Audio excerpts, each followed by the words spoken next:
Hello, my name is Dr. Tarun Katiyar. I am founder for Hospax Healthcare Business Consulting. I first of all I'll thanks Dr. Michelani, Dr. Mahesh Somani, and the whole MP Ophthalmologic Association to give me this opportunity to speak on hospital planning and designing of specifically to eye hospital. Let me give you a small background. In last 16 years, we had done more than 150 plus hospitals, which are ranging from a small nursing home to a big medical college. In this journey, we had done good number of eye hospitals across the country. Not even in the country, we had done good number of projects in Nigeria too.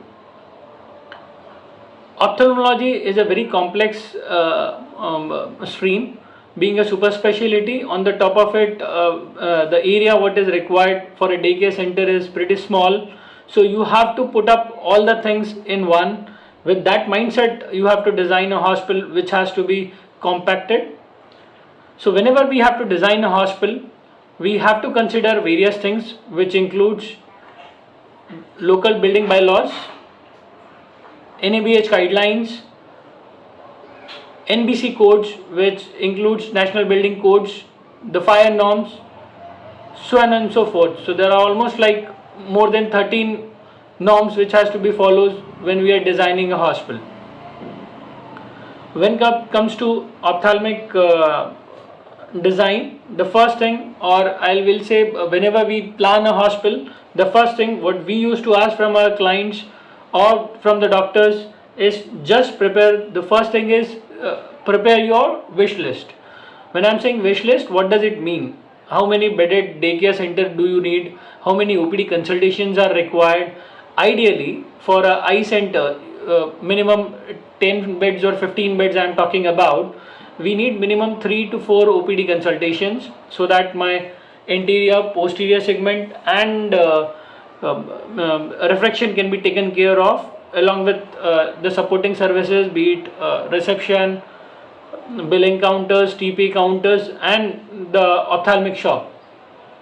So once your wish list is prepared, you are good to go ahead with the second step. But what we have to consider is how much spaces you are required, what all supporting services has to be in-house or outside. Like ideally you have to have a cafeteria where the patient and the patient relatives, it's not the patient always, it's the patient relative who makes used to cry for the services. In that case, it's always advisable to consider the flows or the wishes of all the three people. Number one is patient, number two is doctors, number three is the patient relative. Couple of times we also look into the vendors management and the support services management, where if you had been considering, you are preparing your wish list, if you consider all those four guys, automatically your things can be in a much better situation. Now once you are through with your wish list, the second step which comes as is a space planning. Which department needs how much area. Apparently it comes from the promoter sides, but being an architecture firm, we help you out in doing that. And majority of the time there are various norms. I'll give an example. For pharmacy, FDA says it has to be minimum 150 square feet of area. So those norms which comes to us directly and indirectly, we have to make a space planning accordingly. Even in the space planning, what we prefer is it has to be a staggered programming. What would be the size of the plot, how many floors can come in, what would be the parking management. As per the local building bylaws, we have to consider all the norms, as well as per the fire norms, which has been created lots of noise in last 5 to 10 years. We have to consider all those things, and then we have to prepare a space planning, so that we are aware about apparently our wishes are always bigger and the plots are always smaller. So we have to try to fit in all the wishes in the same plot, so that we can design a better and effective hospital. Once your space planning is done, we jump to the conceptual planning and designing. When it comes to conceptual design, it means it has to complete consolidated layout of the furniture, medical equipments, where doctor is supposed to sit. In this, nowadays majority of the time people have also started considering Vastu. and it's basically which runs on the Vastu planning and designing. So we also have to consider those norms of Vastu. In previous days, I can say early 90s, people used to build a structure first and then plan it for rooms inside. But nowadays, what we say is once your conceptual drawing is done, then only get into the structure drawing. The reason for that is always because of one reason.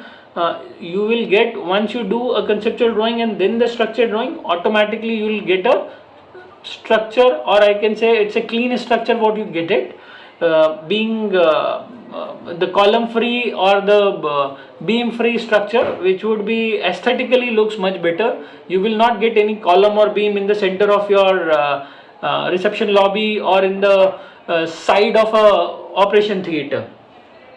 Once your structure layout is done, post conceptual drawings, we get into specialty wise department, whether it is glaucoma or I can say interior or posterior segment what we are looking at.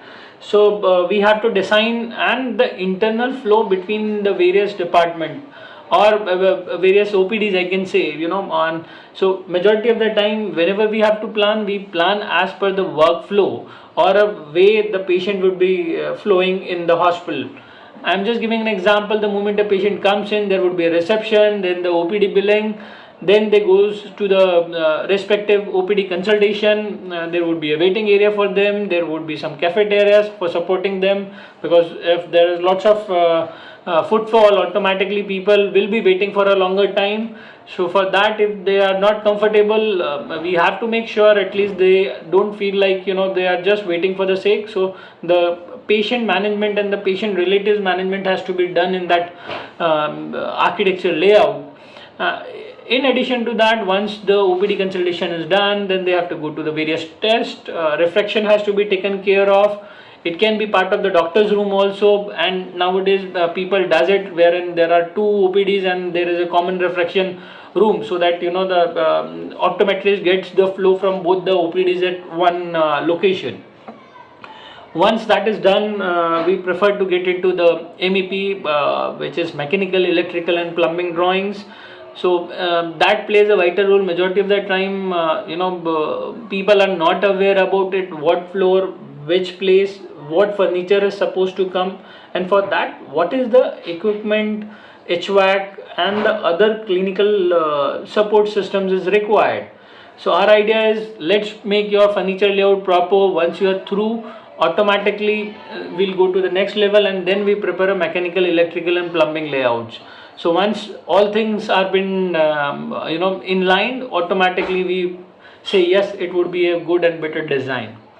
Coming back to the planning and designing of hospital, we divide the whole thing into two parts, which will be OPDs and IPD, where for the opthal OPD consultation we prefer the refraction rooms, ophthalmic imaging. Ophthalmic emergency has to be there on the ground floor, backed with the other diagnostics and the pharmacy and the optical shop. That's the ideal location for the layouting of a hospital.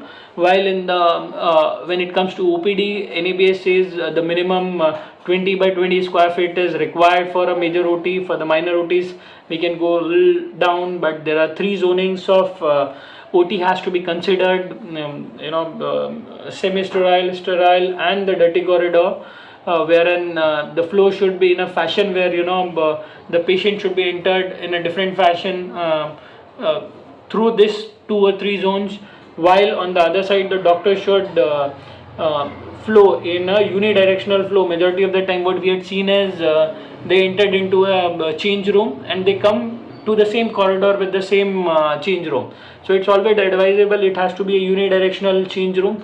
So once a doctor enters in, he removes his shoes and the other things, entered into a change room, and the moment he exits from the other side, he is into semi-sterile corridor. Post doing scrubbing and everything, they should enter into a sterile corridor, which is the OT block where they can operate. So with that flow, it has to be in a fashion where it should be aligned with the flow of clinical services, and on the top of it, it has been NABH has always been prospective. It's not accreditation per se. It's basically NABH revolves around patient safety norms, which reduces nosocomial infection or a hospital acquired infection, I can say. So automatically, once your clinical outcome is better, or once your level of infection goes down, your turnaround time increases, and with that turnaround, automatically your revenue increases. So the fundamental is, if and there was a saying, initially you build a building and then you start a business, but later on it's the business who transforms the building.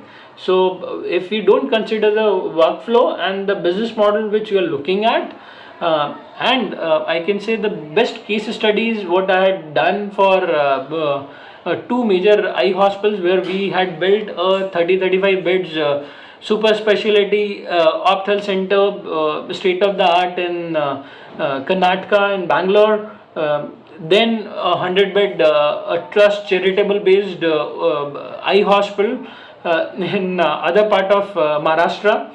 The design concept has been changed a lot in terms of the private sector. The number of footfall might be low, but per surgery revenue is pretty high.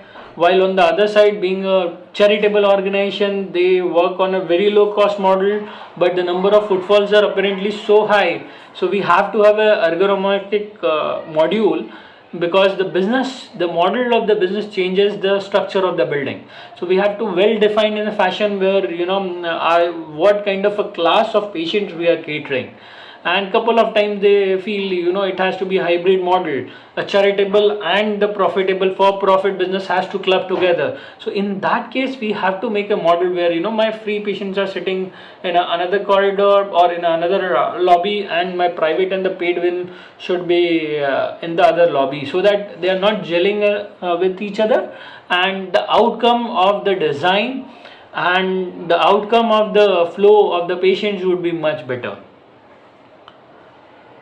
So ideally, what we say, couple of design consideration which we have to consider. Majority of the time, public spaces plays a vital role, and that's give you a feeling of a biggerness and the feeling of airiness. So whenever we design, we make sure it should be a green and sustainable building. What is a green building or a smart building? Is a building which can breathe itself, which can generate energy for itself. So ideally we prefer, or I generally used to say to my doctors, where we were building a hospital is as good as building a fort. So it's good being the royal family, you have built a big fort, but running that fort is the difficult task. So if you are able to reduce your operating cost, automatically the money you save is the pure profit.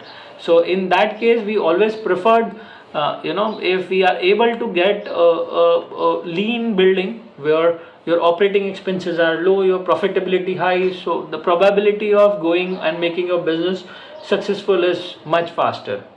So that in design consideration, the most important part is the corridors should be minimum 1500 mm, so that it looks much wider. And the other way around, if there are two patients or there are two stretchers which is going parallelly, or two wheelchairs in ophthalmic setup is coming, so automatically those things has to be considered. One thing which I had seen in majority of the centers, they don't consider barrier free designs, or the handicap design has been considered. So my submission to the members is always, whenever, no matter what, whether it is a small OPD clinic or a bigger hospital, we have to consider handicapped people in the design consideration. Or the best example is, if it's ophthalmic center and where the visibility of people are pretty low, so, or if they have to mark, like if you see in the theaters, in the railway stations, you have all those patches for barrier free designs are there.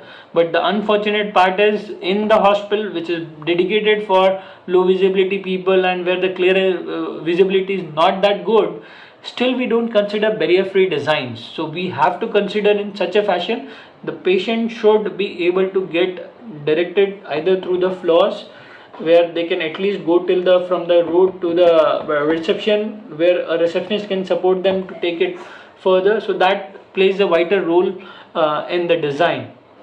So long corridors are discouraged, should be broken into design features, rest spaces. Short and well lighted corridors are always better. It gives a visual and physical contact to the outdoor, and never do something wherein the corridor should be ended up with a wall. So we always prefer, if there is in the end of the corridor, if there is a window, that gives a natural light, and that also reduces your operating expenses, so that you are not turning on lights in the daytime. Couple of times handrails at a very low height is also hazardous, so we have to make sure at 2000 mm we should have a handrail throughout the corridor, so that a patient who is having trouble, or he's not able to walk all the way, so at least he has some support through which he can walk all the rounds. Second concern is, majority of the time we make makeshift hospitals where there are ramps, and they are not to a gradient. When I'm saying gradient, I mean to say it is to climb 1 feet, we have to have 1:10 ratio, wherein for 1 feet you have to have a ramp with a height of 10 feet. So the ramp should be there, so that the patient can easily the stretcher or the wheelchair, and the movement of those transport equipments can be easily done. So the texture of the floor should be gripped. They should also have no more than 300 mm of the risers, 6000 mm of distance between the landing. The steps should be marked in such a way where people should understand what the flow and the walking of climbing of stairs, and what I call it as a ramp should be easy. They should be at least 1500 mm wide. Second design consideration is always which plays a vital role is the door design. So as per NABH norms, for the patient room it should be 5 feet wide doors has to be considered. You can consider 2.5 feet. You can also consider 3.5 and 1.5, so that at any given point of time, as per NABH, the patient should not be treated as a patient, as a baggage. They have to be treated as a patient. So majority of the time they comes on a wheelchair, shifted to a stretcher, then a bed, then shifted to other things. Their idea is, if they had landed up a casualty, the patient can be able to move with that bed throughout the facility.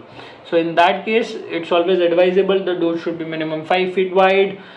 Even in the washrooms, as per NABH, the door should open outside in case of emergency where patient is unconscious inside the toilet, and if you're trying to break the door, it should not hit the patient. So avoid interior threshold where two doors are collapsing each other. Revolving doors are hazardous.